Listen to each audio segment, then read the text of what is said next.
But Kevin Schwantz's long-sought achievement has been marred by tragedy.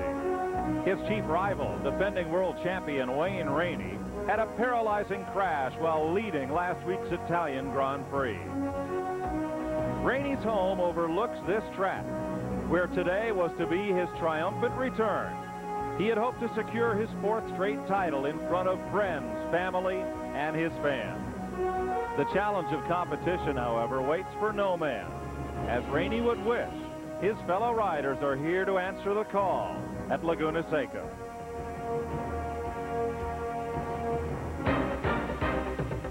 Prime Network proudly presents exclusive coverage of the United States Motorcycle Grand Prix. Brought to you by Honda Motorcycles, the leader in on and off-road fun. Honda, come ride with us. By Toyota Motorsports, where technology on a fast track is built into every Toyota car and truck you buy. By No Fear, don't let your fears stand in the way of your dreams. And by your local Yamaha dealer, who invites you to see their exciting line of motorcycles and ATVs. Welcome to Laguna Seca. Hello, everybody. I'm Mike Joy. It's a bittersweet weekend as the U.S. Motorcycle Grand Prix returns here for the first time in 2 years, suffering the loss to the sport of its defending champion, Wayne Rainey. But there is action aplenty here, and the 250cc race is set to begin. So let's go down to Manufacturers Midway and meet our expert, my colleague, Peter Clifford.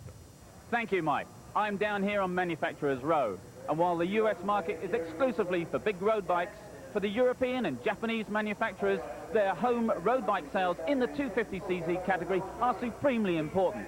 The 250cc racing class, it's the category for the knockdown, drag-out fight, the kicking and clawing. And around the twistier sections here at Laguna Seca, the 250cc machines will be the fastest bikes here today. But for more on the incredible Laguna Seca track, let's go over to somebody who knows every inch of the tarmac, Superbike ace, David Sadowski. I'm standing here in the middle of a three-story turn known as the Corkscrew, perhaps the most legendary turn in U.S. road racing. Now, in order to cut a fast lap at Laguna Seca, you need only to get through here on two wheels. Try to make up time in this section, and it can get ugly in a hurry. The guys with the best track knowledge and the most courage are going to go wide open over the top of turn one to find their time. It's a 165-mile-an-hour blind drop-off that leads into the hardest braking section on the circuit. Back to you, Mike. And Dave, those are two bad places to have a problem. Pole sitter Mick Doohan, in qualifying yesterday afternoon, top of your screen, tried to select second gear coming to the Corkscrew, went to neutral and then jammed into first, high-siding him. He and the motorcycle come sliding down, three-story drop. After over the curbing, Doohan was able to kick the motorcycle away. When he got back on his feet, walked over to the fence and signed autographs for fans until a car came to take him back to the paddock. He was uninjured. Another crash, this one last Sunday, dramatically affected the 250cc race today. Here is Steve Evans. Until a week ago, few people were betting against that young man, Tetsuya Harada, from winning the 250 World Championship. He already has 3 wins under his belt. But then came Italy last Sunday, and this get-off. Even though Harada was uninjured, the Italian stewards refused to allow him to remount. And that was fairly controversial, considering the rider that put back into the points chase here at Laguna. And with that story making his television debut, the boss man of the Vance and Hines AMA road racing team, Terry Vance. Thanks, Steve, and it's a pleasure to be here. Loris Capirozzi is the Italian that benefited from Harada's fall just a week ago. And now only 4 points behind in the points chase, he could actually overtake Harada at this event. There's 25 points to the winner, 20 points to the runner-up. So you know that Capirozzi is going to be on the gas every lap of this race.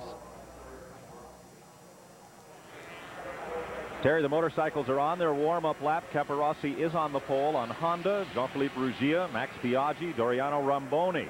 3 Hondas and an Aprilia in row 1. Alberto Puig, Louis Danton, Pierfrancesco Chili, and Loris Reggiani in the second row.